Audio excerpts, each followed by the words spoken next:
안녕하세요. 저는 아무것도 아닌 아무개입니다. 오늘 말씀은 푸른 초장과 맑은 시냇물가로 인도하시는 주님이라는 말씀으로 말씀드리겠습니다. 우리가 가장 많이 좋아하는 성경 구절 중에 하나이죠. 시편 23편입니다. 여호와는 나의 목자시니 내게 부족함이 없으리로다. 그가 나를 푸른 풀밭에 누이시며 쉴만한 물가로 인도하시는도다. 여호와는 나의 목자십니다. 우리는 여호와의 양이죠. 우리가 예수님을 믿고 성령님을 마음에 영접하면 우리의 삶에 여호와 하나님께서 우리의 목자가 되십니다.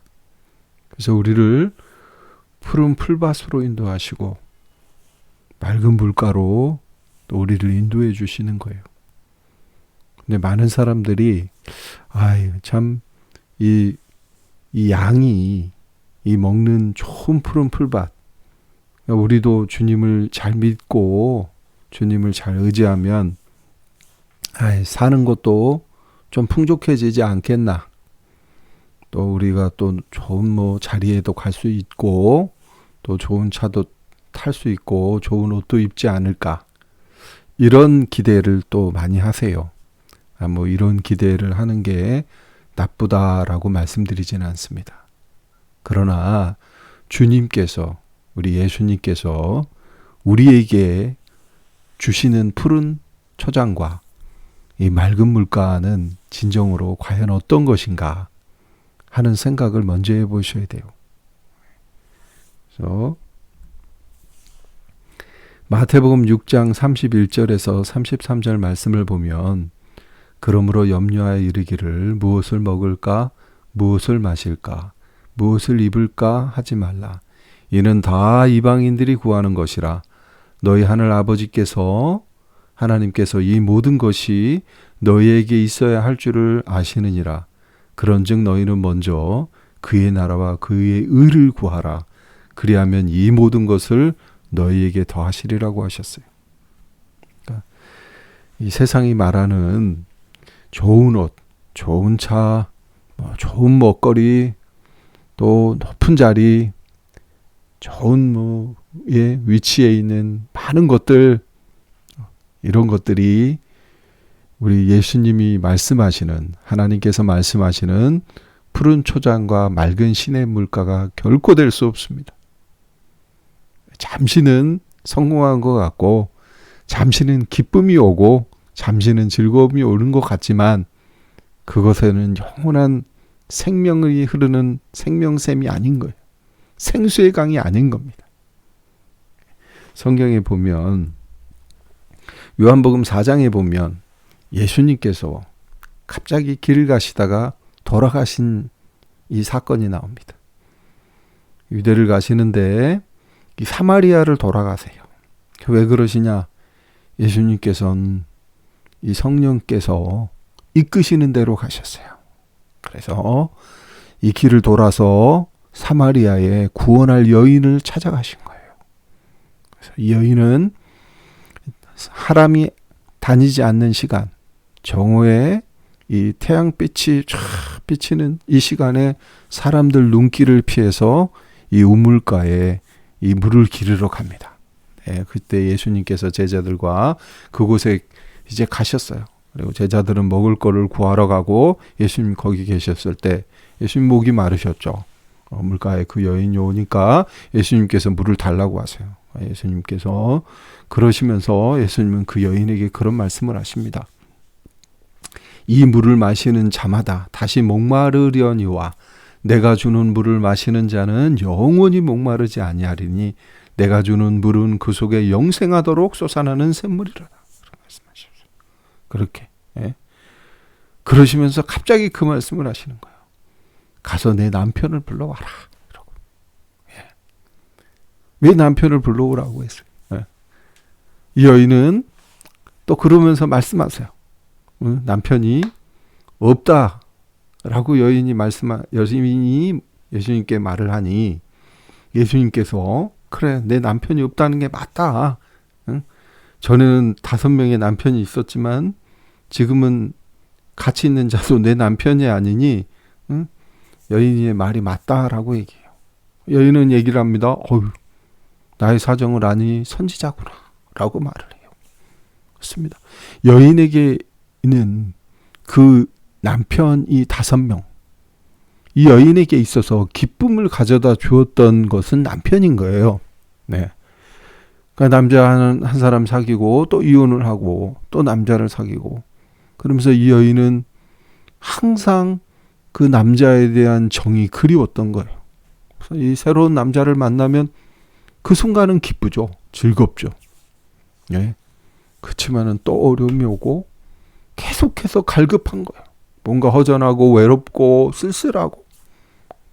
결국 그러다 이 여인은 남편 5명까지 얻고 그리고 지금 사는 남자도 그냥 사는 거예요. 그러니 이 여인이 그 당시 그 동네에서 다른 사람들의 눈길을 피해서 다닐 수밖에 없는 그런 비참한 지경에 이르는 거예요.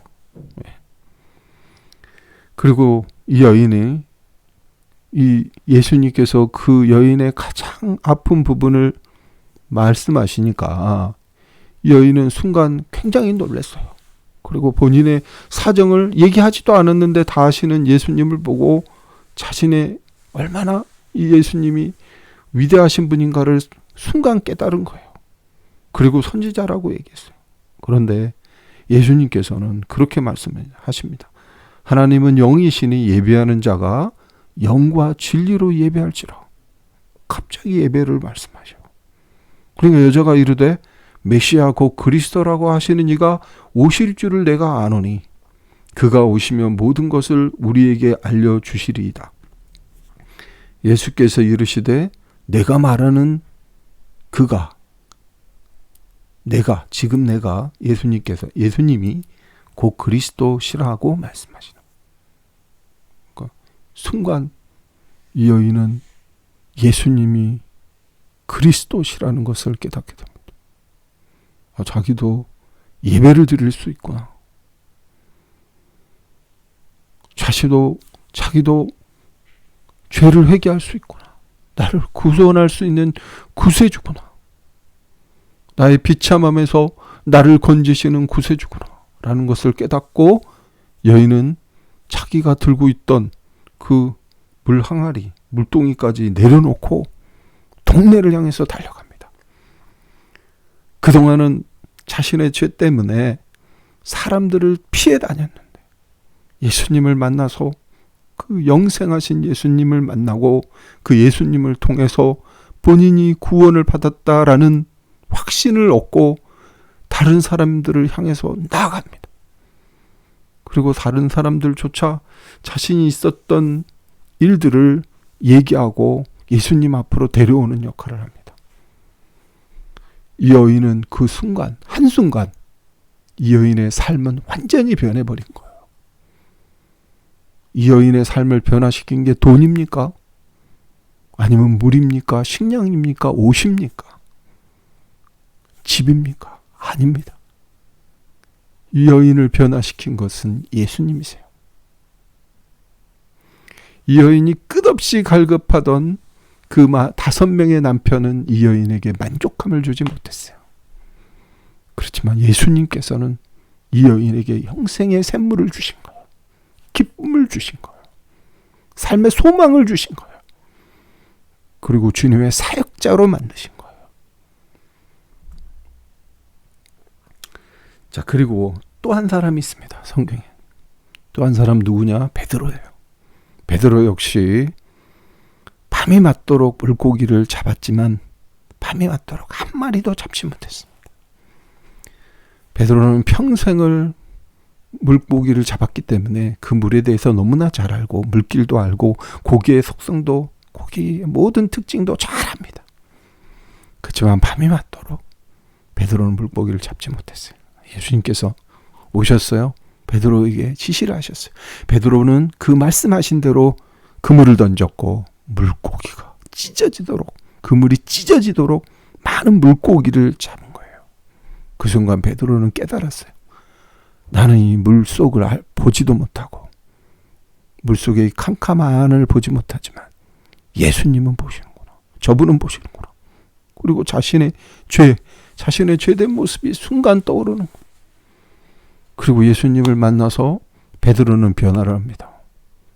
그리고 예수님을 영접을 합니다. 그리고 베드로는 사람을 낚는 어부가 돼요. 그리고 베드로는 아까 수가성의 사마리아의 수가성 여인처럼 물동이를 놓은 것처럼 베드로는 이내 배를 놓고 예수님을 따라갑니다. 예수님. 베드로 역시 예수님을 통해서 영생의 샘물을 얻은 거예요. 자신의 진정한 마음의 기쁨을 얻은 거예요. 한국도 최근에 참 안타까운 뉴스들이 너무나 많습니다. 전 세계적으로 안타까운 뉴스들이 많은데 특히 한국은 많은 것 같아요. 얼마 전에 한 20대 초반의 여인이 그 연예계 쪽의 지망생인 여인이 그 보이스피싱으로 한 200만 원 정도를 날렸어요. 이 여인은 그거에 너무 마음이 아파서 자살했어요. 참 안타깝죠. 앞날이 청창한데 안타깝게도 200만 원 때문에 그렇게 자신을 목숨을 자살한 거야. 그냥 이 여인에게 있어서 200만 원은 전부니까요. 참 안타깝습니다. 그런 생각을 해봐요. 이 여인이 참 안타깝고 또 우리 사회에서도 이와 같이 자신에게 있는 것이 전부인 사람들이 많아요. 그래서 우리는 함부로 남의 사기쳐도 안 되고 함부로 남의 것을 갈취해서도 안 돼요. 그 사람에게는 그게 전부 생명이니까요. 모든 것이니까요. 그래서 우리가 살면서 근데 우리에게 모든 것이라고 생각하는 이 모든 것을 예수님을 만나서 바꿔야 돼요. 그래야지 자살하지 않아요. 그래야지 우리가 영생하는 길을 얻게 되는 거예요. 그래서 저는 많은 젊은이들이 지금 교회를 등지는데 교회를 떠나고 예수님을 떠나고 또 예수님 믿는 사람들을 이상하게 생각하는 경우가 많은데 예수님 앞으로 돌아와야 돼요. 돈 몇 푼이 여러분을 구원시킬 수가 없어요. 좋은 집, 좋은 차, 또 명예 있는 자리, 높은 자리, 좋은 직장이 여러분 구할 수가 없어요. 세계에서 제일 많은 그 많은 돈을 가지고도 또 가장 좋은 음식을 드셔도 그 음식 때문에 탈이 나서 돌아가시는 분도 계시는 거예요. 얼마나 많은 사람들이 세상 물질, 명예, 권세, 세상에 좋은 것들 다 쫓다가 불나방처럼 불 속에서 돌아가시는 죽는 사람들이 얼마나 많아요. 우리 주변에서 너무나 많이 보지 않았습니까? 그런데도 우리는 끊임없이 예수님보다는 세상이 좋다고 세상을 향해서 나가는 경우가 너무나 많습니다. 비판하기는 쉽습니다. 미워하기는 쉬워요. 괴롭지만 쉬워요. 사랑하기는 더 어렵습니다. 물질을 버는 것보다 나눠주는 게 더 어렵습니다. 어렵습니다.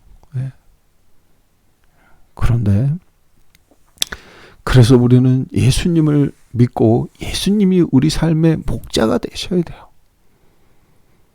그래서 참 목자가 여러분 돈이 아닙니다. 참 목자가 여러분 명예나 권세나 높은 지위가 아니에요. 참 목자가 백이 아니고요. 참 목자가 여러분 옷이 아니에요. 집도 아니에요. 참 목자가 여러분 예수님이 되셔야 돼요. 그리고 예수님이 주신 성령님이 되셔야 돼요.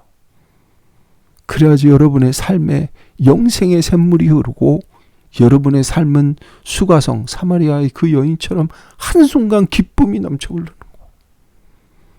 그래서 돈이 좀 없고 돈이 좀 사기를 맞아도 우리가 예수님을 알면 마음은 아프죠. 그렇지만 예수님이 채워주실 겁니다. 예수님 영생의 샘물이 되셔서 더 큰 기쁨을 가져다 주실 수 있어요. 남보다 좀 덜한 옷 입고 남보다 훨씬 못한 집에 살고 부족한 환경에 살아도 그것에 기쁨이 흘러넘칠 수가 있어요. 왜? 예수님이 함께 하시니까. 소망이 있는 거예요. 어차피 이 땅은 떠나야 되고 우리가 마치 옷을 갈아입듯이 언젠가 우리도 이 육신의 옷을 갈아입을 때가 와요. 다 천국에 갑니다. 누구도 사망을 피할 수는 없어요. 다 죽게 돼 있어요. 이 땅 살면서 여러분의 삶이 오직 예수님만 바라보고 예수님이 주시는 푸른 초장과 맑은 물가로 인도함을 받으셔야 됩니다. 그럼 진정한 푸른 초장과 맑은 물가는 무엇일까요? 그건 성령이 주시는 겁니다. 여러분, 성령의 9가지 열매가 그 중에 하나입니다. 여러분 삶에. 네. 성령의 9가지 열매가 여러분 안에 예수님을 믿고 여러분의 죄를 회개하고 예수님을 그리스도로 영접하고 또 성령님께서 함께 하시면 여러분의 삶이 갑자기 마음이 변하는 거예요. 변해요. 사마리아 여인이 사람을 피해 다니고 자신을 부끄러워하고 자신을 사람 앞에 내놓지도 못하고 또 사람을 회피하고 굉장히 외롭고 쓸쓸하고 만족함이 없고 갈증과 갈망 속에 있었지만 예수님을 만나고 완전히 변하잖아요. 기쁨이 흘러나오잖아요. 사랑이 흘러나오잖아요. 아, 나만 이만한 걸 알면 안 돼. 난 예수님을 알려야겠어 하고 사랑을 품지 않습니까? 성령의 열매가 첫째가 뭡니까? 사랑이에요. 두 번째는 기쁨입니다. 조이. 그 여인을 보세요. 기뻐서 달려갑니다. 예수님이 오셨다. 우리를 구원할 메시아가 오셨다. 하고 또 평화, 화평이 이루어집니다. 피스. 화평이 시작되는 거.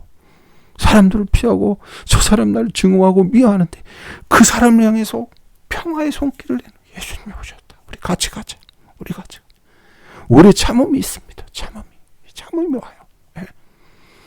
그리고 kindness, 친절이 옵니다. 같이 갑시다. 우리 교회 같이 갑시다. 우리 같이 예수님 믿읍시다. 같이 goodness. 이제 선을 베풉니다. 선을. 나는 과거에는 남들에게 받으려고만 했는데 이제는 어려운 사람을 보면 goodness, 선유, faithfulness, 믿음, 충성. 여러분 몸 신실해지는 거예요. 사람 신실해지는 거예요. 온유, gentleness, 부드러워지는 거예요. self-control, 자제를 하게 됩니다. 자제를. 네. 그래서 여러분 이 성령의 9가지 열매가 예수님이 주시는 여러분 푸른 초장과 맑은 물입니다. 그 중에 하나예요. 그렇기 때문에 여러분이 푸른 초장에서 이 성령의 9가지 열매를 드시고 또 여러분도 이 성령의 9가지 열매가 여러분의 삶에서 일어나는 거예요. 다 같이 기도하겠습니다. 하나님 아버지 감사합니다. 지금 이 말씀을 듣는 분들 중에서도 참 힘들고 어려운 분들이 많을 줄 압니다. 아버지 그 어려움과 그 슬픔과 그 외로움과 그 괴로움과 그 아픔을 주님 이 시간에 성령께서 함께 하셔서 주님 푸른 초장과 맑은 물가로 아버지 성령의 9가지 열매가 삶에 아버지 풍족히 맺어질 수 있도록 주님께서 함께하여 주시옵소서. 기쁨이 흘러나게 하시고 사랑이 넘쳐나게 하게 하시고 주님 아버지 소망이 넘쳐나게 하시고 아버지 항상 부드럽고 온유하고 친절하고 아버지 자제하면서 아버지 신실하게 충성되게 살아갈 수 있도록 아버지 하나님께서 인도하여 주세요. 예수님의 이름으로 기도드렸습니다. 아멘.